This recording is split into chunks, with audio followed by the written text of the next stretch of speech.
12살 아이가 왕좌에 앉아 있었습니다. 골룡포 자락이 발끝까지 내려오고 면류관이 이마를 누르는 그 자리에서 아이는 아버지를 막 잃은 슬픔을 채 사귀지도 못한 채 조선이라는 나라 전체의 무게를 혼자 받아내야 했습니다. 신하들이 엎드려 만세를 외치는 소리가 경복궁 근정전 안을 가득 채웠지만 그 소리가 아이에게는 축하로 들리지 않았을 것입니다. 아버지가 돌아가셨습니다. 할아버지도 이미 이 세상 사람이 아니었습니다. 할머니도 어머니도 태어난 날 곁에 없었습니다. 세상에서 가장 높은 자리에 앉혀졌지만 그 아이는 가장 홀로인 사람이었습니다. 그리고 그 홀로인 자리를 향해 숙부의 눈길이 천천히 움직이고 있었습니다. 조선 제6대 임금 단종의 이름은 이홍위입니다. 1441년 세종의 적장손으로 태어났습니다. 어머니 현덕왕후는 단종을 낳은 뒤 이틀 만에 산후병으로 세상을 떠났습니다. 갓 태어난 아이는 어머니의 얼굴을 기억하지 못했습니다. 세종과 소헌왕후 아래에서 자라던 아이는 할아버지와 할머니마저 차례로 잃었고 1452년 아버지 문종이 왕위에 오른 지 2년 만에 등창이 재발하여 갑작스레 승하면서 마지막 남은 버팀목마저 사라졌습니다. 문종은 자신의 건강이 오래가지 못할 것을 알고 있었습니다. 임종 자리에서 그는 원로신하 김종서와 황보인을 불러 어린 왕세자를 잘 보필해달라는 부탁을 남겼습니다. 그 부탁을 받은 신하들을 고명대신이라 불렀습니다. 문종이 숨을 거두던 날 12살 이홍위는 그렇게 조선의 임금이 되었습니다. 1452년 단종이 즉위한 뒤 경복궁 안팎의 공기는 겉으로는 조용해 보였습니다. 고명대신 김종서와 황보인이 국정을 주도하며 어린 임금을 보좌했고 조정의 질서는 표면상 흔들리지 않았습니다. 그러나 그 조용함 아래에서 무언가가 천천히 움직이고 있었습니다. 세종의 둘째 아들이자 단종의 숙부인 수양대군이었습니다. 수양대군은 문종이 살아있는 동안에는 형에게 헌신적인 태도를 보이며 곁을 지켰습니다. 그 모습이 워낙 자연스러웠기 때문에 문종도 동생을 의심하거나 견제하기 어려웠습니다. 단종이 즉위한 뒤에도 수양대군은 당장 드러나는 움직임을 보이지 않았습니다. 당시 조선은 태종과 세종대를 거치며 관학 정치 시스템이 안정되어 있었고 조정 안에서 무력을 동원한 정변이 일어날 것이라고 예상하는 사람은 거의 없었습니다. 수양대군의 세력은 오히려 경쟁하는 여러 세력 가운데 가장 약한 축에 속했습니다. 경계심을 늦추고 있던 그 틈이 결국 가장 큰 균열이 되었습니다. 1453년 음력 10월 10일 밤이었습니다. 수양대군은 한명회, 권람 등 신복들과 함께 무사를 이끌고 김종서의 집으로 향했습니다. 그날 밤 김종서는 자신을 찾아온 수양대군이 무엇을 하려는지 끝까지 알지 못했을 것입니다. 수양대군의 무사들이 김종서를 쳐 쓰러뜨렸고 이어 황보인을 비롯한 고명대신들이 차례로 제거되었습니다. 하룻밤 사이에 어린 임금 곁을 지키던 신하들이 사라졌습니다. 이 사건이 계유정난입니다. 계유년에 일어난 정난, 즉 나라의 어지러움을 바로잡는다는 뜻을 담았지만 그 이름 뒤에 실제로 일어난 일은 어린 임금을 홀로 세워두고 그를 지키던 사람들을 밤사이에 지워버린 것. 단종은 13살이었습니다. 그 밤 궁궐 안에서 무슨 일이 벌어지고 있는지 아이는 얼마나 알고 있었을까요? 아침이 밝았을 때 조정의 풍경은 전날과 전혀 달라져 있었습니다. 계유정난 이후 수양대군은 영의정부사와 이조판서, 병조판서를 겸하며 조정의 실권을 손에 쥐었습니다. 단종은 여전히 왕위에 앉아 있었지만 그것은 이름뿐인 자리였습니다. 수양대군이 올리는 문서에 도장을 찍고 그가 올리는 인사를 허락하는 일이 어린 임금이 할 수 있는 전부였습니다. 정변 이후 단종을 지지하던 세력은 대부분 숙청되거나 유배되었습니다. 궁궐 안에서 단종의 편을 들어줄 사람은 점점 줄어들었고 숙부의 그림자는 점점 더 가까이 다가왔습니다. 수양대군은 서두르지 않았습니다. 조정 안팎의 권력을 하나씩 정리하고 반대할 수 있는 목소리들을 하나씩 지워나간 뒤 1455년 음력 윤유월 마침내 단종에게 왕위를 물려받겠다는 뜻을 밝혔습니다. 단종은 15살이었습니다. 양위 과정이 어떻게 이루어졌는지에 대한 기록은 분명하게 남아있지 않습니다. 단종이 스스로 원해서 왕위를 내놓았다는 기록이 있지만 그 상황에서 어린 임금이 진정으로 자유로운 의사를 표현할 수 있었는지는 누구도 장담하기 어렵습니다. 수양대군은 조선 제7대 임금 세조가 되었고 단종은 상황으로 물러났습니다. 왕위를 내놓았지만 죽은 것은 아니었습니다. 궁궐 한쪽에 머물며 상황이라는 이름을 유지했습니다. 그러나 그것이 오히려 세조에게는 끝나지 않은 불안이었습니다. 살아있는 전임 임금, 정통성을 지닌 어린 상황의 존재는 언제든 다시 권력의 구심점이 될 수 있었습니다. 세조가 즉위한 뒤 조정 안에서 조용히 움직이는 사람들이 있었습니다. 집현전 학사 출신으로 세종의 신임을 깊이 받았던 신하들이었습니다. 성삼문, 박팽년, 이계, 하위지, 유웅부, 유성원 이 6사람은 단종을 다시 왕위에 올리기 위한 계획을 세웠습니다. 이들은 세조가 명나라 사신을 맞이하는 자리에서 거사를 일으키기로 했습니다. 창덕궁 연회 자리에서 별운검, 즉 임금 곁에서 칼을 차고 서 있는 무관의 역할을 맡은 사람이 세조를 처단하고 단종을 복위시킨다는 계획이었습니다. 그러나 거사 당일 계획은 어긋났습니다. 별운검 자리에 서기로 했던 유웅부가 갑작스럽게 그 자리에서 빠지게 되면서 계획이 흔들렸고 결국 거사는 실행되지 못했습니다. 그리고 그 직후 동료 가운데 한 사람인 김지리, 장인 정창손을 통해 세조에게 이 계획을 밀고 했습니다.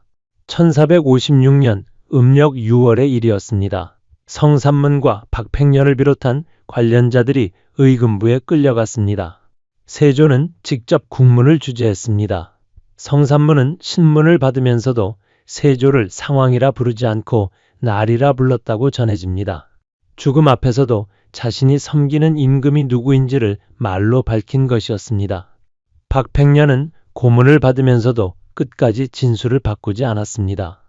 이들은 차례로 처형되었습니다. 유성원은 관군이 자신의 집으로 들이닥치자 스스로 칼을 들어 목숨을 끊었습니다. 이들의 죽음과 함께 그 가족들도 화를 피하지 못했습니다. 아버지와 아들, 형제들이 함께 처형되거나 노비로 전락했습니다. 이 6신하를 후대 사람들은 사육신이라 불렀습니다. 죽은 6신하라는 뜻입니다. 사육신 사건이 터진 뒤 단종의 처지는 한층 더 좁아졌습니다. 성삼문은 국문 자리에서 단종도 이 계획을 알고 있었다고 진술했습니다. 단종 자신도 나중에 성삼문의 역모를 알고 있었으나 아뢰지 못한 것이 자신의 죄라고 말했다는 기록이 남아 있습니다. 이 진술 하나가 상왕 단종의 운명을 결정짓는 단초가 되었습니다. 세조는 단종을 상왕에서 노산군으로 강등시켰습니다.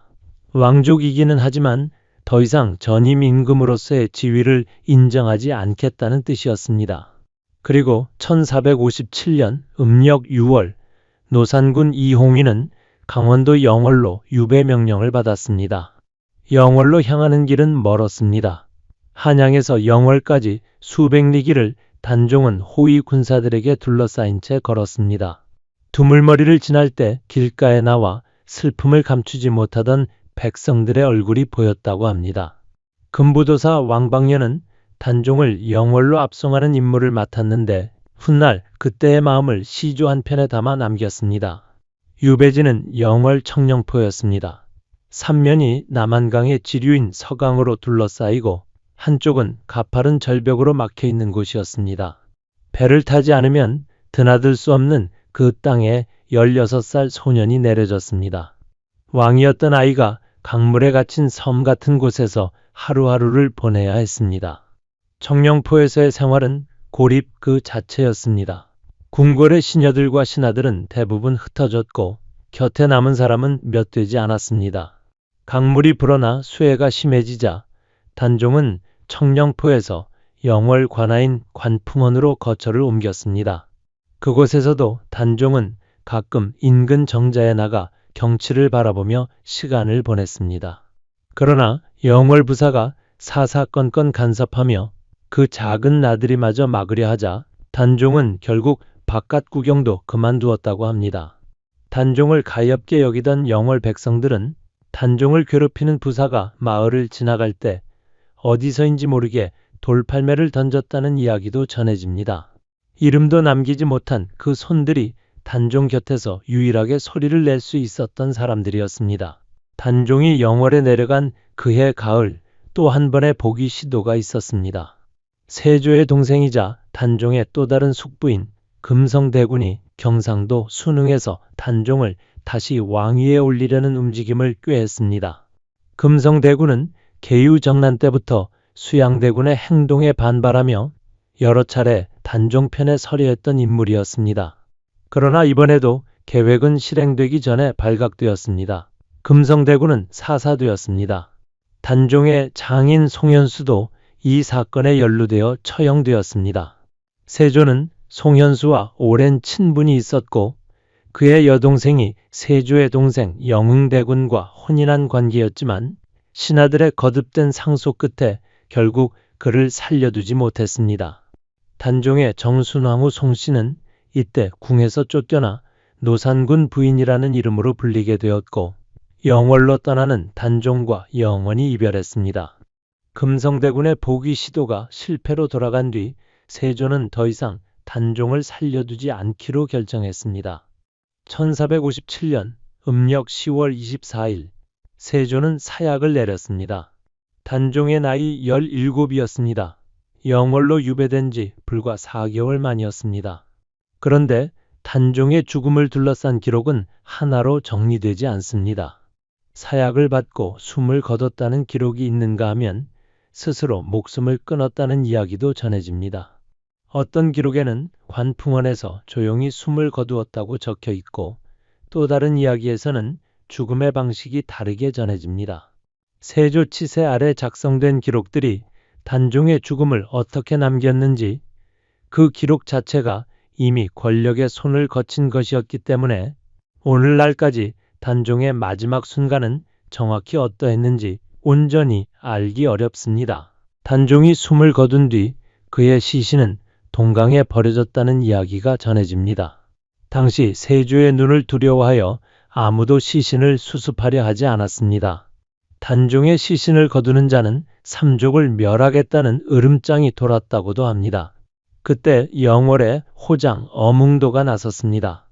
호장은 지방 행정을 보조하는 향리 직책이었습니다.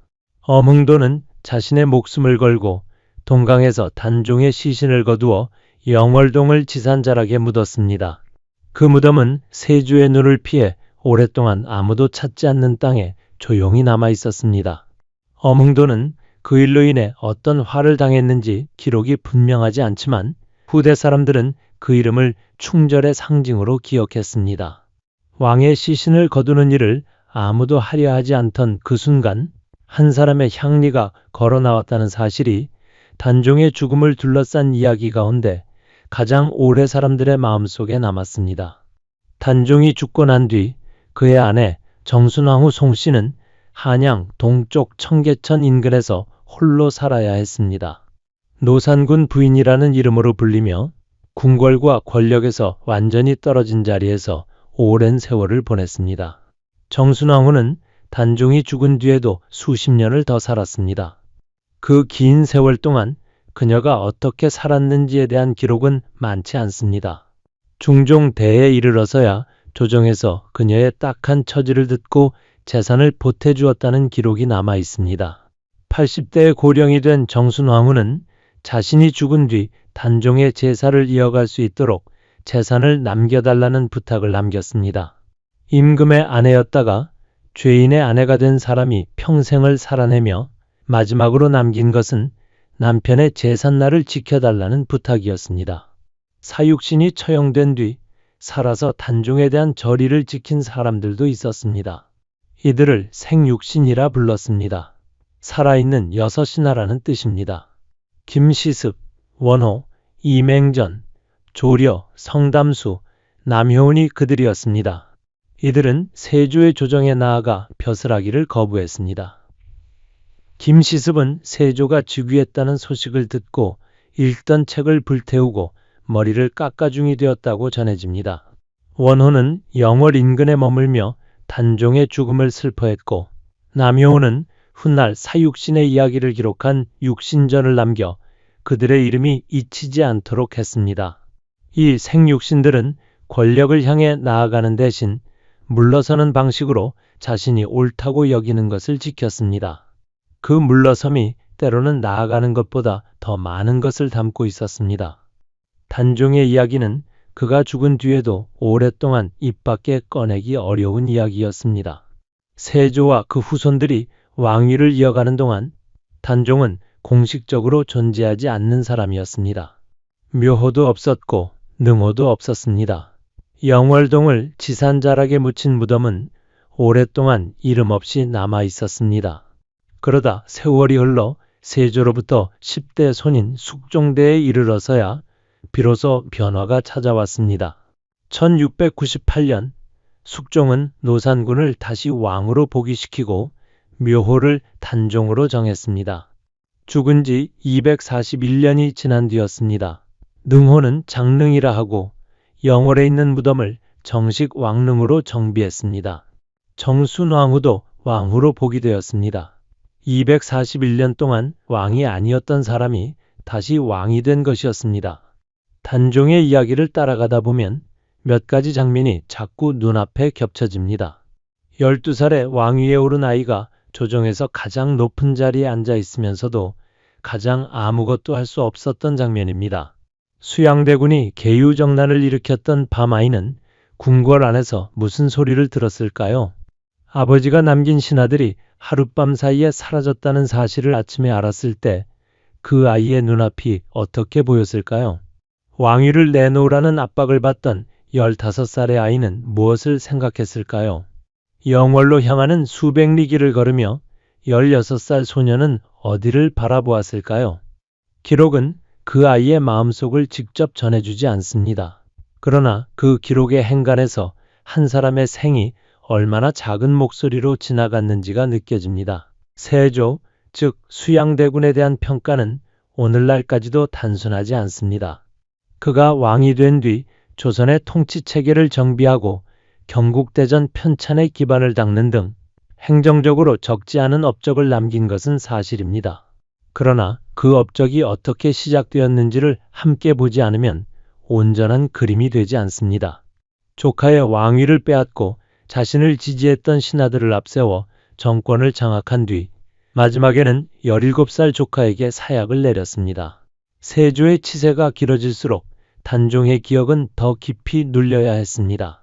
그 눌림이 241년 뒤 숙종대에 이르러서야 비로소 거쳤습니다. 역사는 언제나 이기는 쪽이 먼저 기록을 남깁니다.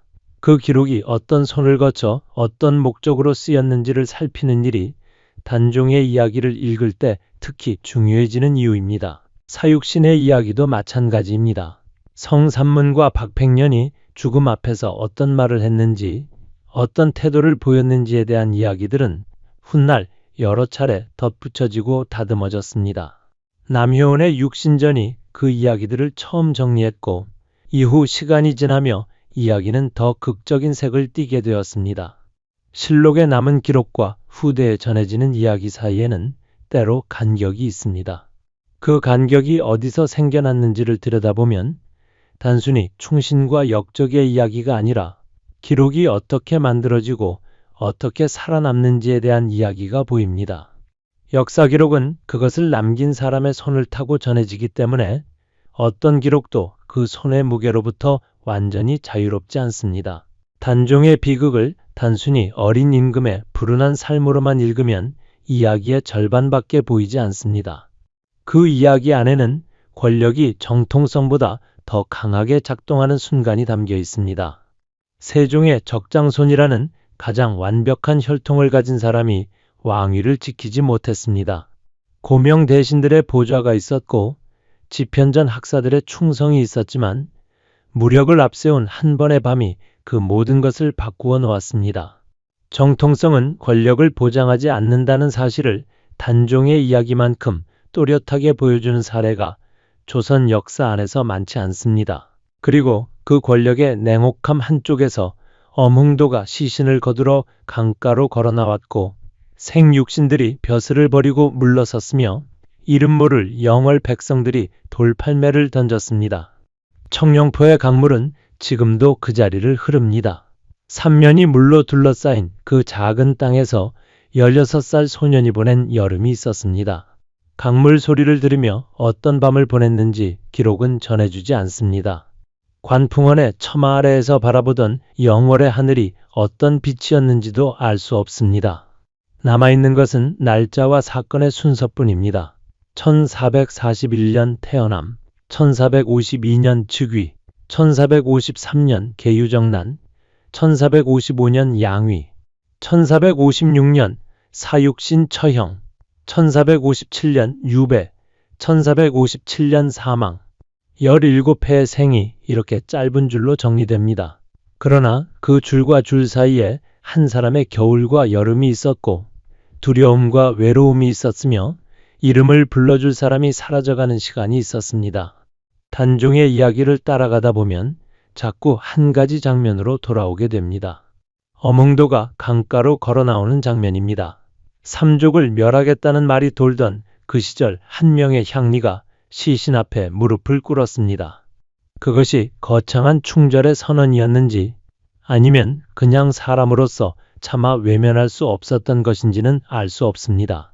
그러나 그 걸음이 없었다면 단종은 강물 위에서 이름도 무덤도 없이 사라졌을 것입니다. 역사가 기억하는 것들 가운데 이처럼 이름 없이 걸어 나온 한 걸음이 오래 남는 경우가 있습니다. 권력의 기록이 아니라 사람의 기록이기 때문입니다. 단종 복위까지 걸린 241년이라는 시간도 그냥 지나치기 어렵습니다. 세조의 후손들이 왕위를 이어가는 동안 단종은 공식적으로 없는 사람이었습니다. 그 긴 시간 동안 영월 장릉의 무덤은 이름 없이 있었고 정순왕후는 노산군 부인으로 살았으며 사육신의 무덤은 노량진 강가에 조용히 있었습니다. 그러나 그 이름들은 완전히 사라지지 않았습니다. 남효운이 육신전을 썼고 생육신들의 이야기가 입에서 입으로 전해졌으며 권력이 지우려 했던 이름이 오히려 더 오래 사람들의 마음속에 남아 있었습니다. 숙종이 1698년 복위 명령을 내렸을 때 그것은 새로운 기억을 만드는 일이 아니라 이미 사람들 사이에 살아있던 기억을 공식으로 인정하는 일에 가까웠습니다. 단종이라는 이름은 그가 죽고 241년이 지나서야 붙여진 이름입니다. 살아있는 동안에는 노산군이라 불렸고 죽은 뒤에도 오랫동안 그 이름으로 불렸습니다. 묘호를 받은 뒤에야 비로소 조선의 왕 목록에 이름을 올렸습니다. 17의 생을 마감한 뒤 241년 만에 왕으로 인정받은 사람. 그 긴 시간의 간격 안에서 단종의 이야기는 권력이 기록을 어떻게 다루는지 그리고 기억이 어떻게 살아남는지를 동시에 보여줍니다. 영월 청룡포에 가면 지금도 소나무 숲 사이로 서강이 흐릅니다. 강물은 예나 지금이나 같은 방향으로 흐르고 절벽은 여전히 그 자리에 있습니다. 16살 소년이 그 강물 소리를 들으며 보낸 여름이 있었습니다. 그 소년이 어떤 눈으로 강을 바라보았는지 기록은 말해주지 않습니다. 그러나 그 자리에 서면 기록이 전해주지 못하는 것들이 강물 소리 안에 섞여 있는 것 같은 느낌이 듭니다. 조선에서 가장 완벽한 혈통을 가졌던 아이가 가장 외로운 자리에서 생을 마쳤습니다. 그리고 그 아이의 이름을 잊지 않으려 했던 사람들의 걸음이 수백 년을 이어졌습니다. 오늘의 이야기는 여기까지입니다. 끝까지 시청해 주신 여러분께 진심으로 감사드립니다. 이 이야기가 마음에 닿으셨다면 구독과 좋아요 부탁드립니다. 여러분의 응원이 다음 이야기를 이어가는 힘이 됩니다.